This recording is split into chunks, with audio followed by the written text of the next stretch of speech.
উত্তরের জেলা ঠাকুরগাঁওয়ে জেঁকে বসেছে শীত।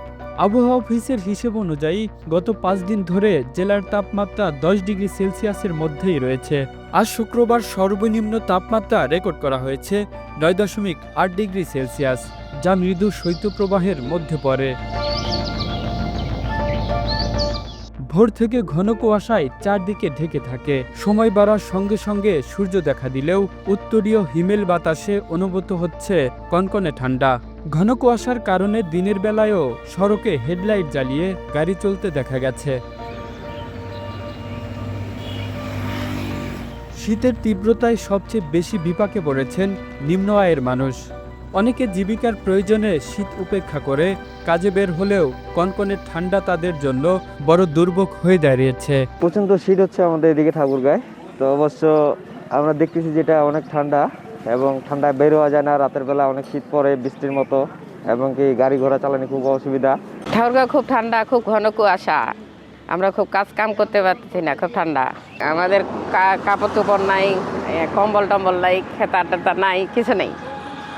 দিচ্ছে না তো, কিছু দিচ্ছে না তো। আমরা ঘরগুলাতে আছি, উচ্চগ্রামে আছি, কিছু দেয় না তো। খুব শীত, খুব শীত পড়ছে। কাজ করতে যে শীতের জন্য তো কাজ করতে পারিনি। ঠাকুরগাঁ তো বর্তমান 1 মাস হলো খুব শীতে বিশেষ করে এই বাচ্চাদের খুবই সমস্যা, বের করাই যায় না। আর আমরা তো এই যে রাস্তাঘাট সকালবেলা বেরোলাম, আসার টাইমে হাত পা একদম বরফ, মোটর সাইকেলে আসার টাইমে খুবই ঠান্ডা। হ্যাঁ, শীতটা কনকনে শীত, সকালে বের হওয়ার মতো কোনো সুযোগ নাই। পাবনা ভাড়া থেকে বাতানি মোড় আসতে শরীরটা মানে ঠান্ডা বরফের মতো হয়ে গেছে। তো এই রাস্তার উপর দাঁড়িয়ে আসি, পর্যাপ্ত শীত অনুভব করতেছি। এখানকার গরিব মানুষ তারা অত্যন্ত কষ্টে জীবনযাপন করছে। মানে মধ্যবিত্ত মানুষগুলো তো মোটামুটি শীতের কাপড় কম বেশি আছে, কিন্তু যারা দরিদ্র তাদের জন্য অত্যন্ত দুঃখজনক। ঠাকুরগাঁয়ে প্রচণ্ড শীত পড়ছে, মানে প্রচণ্ড কুয়াশা, দেখা যায় না কিছু, মানে গাড়ি ঘোড়া নিয়ে চলতে খুব অসুবিধা হচ্ছে।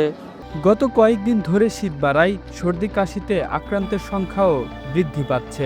তরুণদের জন্য শীত কিছুটা সহনশীল হলেও শিশু ও বয়স্কদের জন্য পরিস্থিতি বেশ কষ্টের বলে জানিয়েছেন স্থানীয়রা। Kamrul Islam, Asian television.